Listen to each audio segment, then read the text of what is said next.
Adlaw nga Domingo karon mga kaigsuunan. Sa 29 sa bulan sa Enero tuig 2023. Karon ang ikaupat nga Domingo sulod sa tuig ordinaryo. Ang pagbasa kinutlo gikan sa Ebanghelyo sumala ni San Mateo kapitulo 5 bersikulo 1 ngadto sa 12. Sa pagkakita ni Jesus sa katawhan, mitunga siya sa bungtod ug milingkod didto.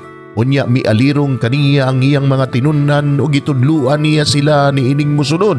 Bulahan ang miila nga sila kabus sa mga butang nga espirituhanon kay maangko nila ang paghari sa Dios. Bulahan ang nagsubo kay lipayon sila sa Dios. Bulahan ang mapaubsanon kay maila ang tibuok yuta. Bulahan kadtong naningkamot pagtuman sa kabubuton sa Dios kay tagbawon niya sila. Bulahan ang maluluyon kay kaluy-an sila sa Dios. Bulahan ang putli o kasing-kasing kay makakita sila sa Dios. Bulahan ang naningkamot nga managdait ang katawhan kay isipon sila sa Dios nga ilang mga anak. Bulahan ang gilutos tungod sa ilang pagsunod sa kabubuton sa Dios kay mahisakop sila sa paghari sa Dios. Bulahan kamo kung biay-biayon og daog-daogon sa mga tao ug butang-butangan sa tanang matang sa kadautan tungod sa inyong pagsunod kanako. Paglipay og pagmaya kamo kay dako ang ganti nga gitagana alang kaninyo didto sa langit.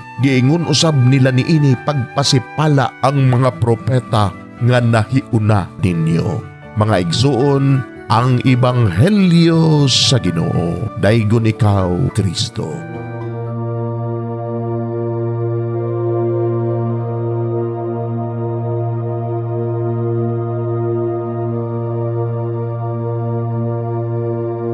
Pagampo sa dili pa magsugod sa trabaho. Magampo kita sa ngalan samahan sa Anak ug sa Espiritu Santo. Amen. Langit mo namong Amahan, sa among pagsulod nining trabahuan, among gidala ang imong presensya uban kanamo. Among gipamulong ang imong kalinaw, imong grasya, imong kaluoy, ug ang imong perpektong hanay sa among mga trabaho. Among gipadayag ang imong gahom labaw sa tanan diha sa mga butang nga among mahimo, masulti, mahuna-unaan ug mahukman sulod nining adlaw.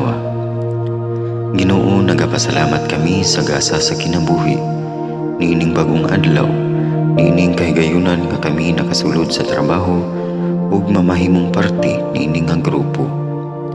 Salamat sa mga gasa nga imong gitugyan kanamo. Hamong gamiton kini diha sa pagimaya kanimo. Hatagi kami sa kusog ug kadasig sa pagbuhat sa among mga trabaho. Panalangini ang among mga proyekto, mga ideya ug kusog. Aron sa ingon, bisan sa pinakagamay namong mga kalampusan, magahatag kini sa imong himaya. Ubani kami, Ginoo, sa among pagtrabaho nining adlaw. Puna kini nga lugar sa inspirasyon ug kusog. Tabangi kami nga magtrabaho isip usa ka grupo nga mapakita sa usag-usa ang kamaayo. Himuha kami nga maayo nga makabot namo ang mga butang nga kinahanglan namong buhaton. Himuha kini nga lugar nga puno sa kalipay ug panagigalaay.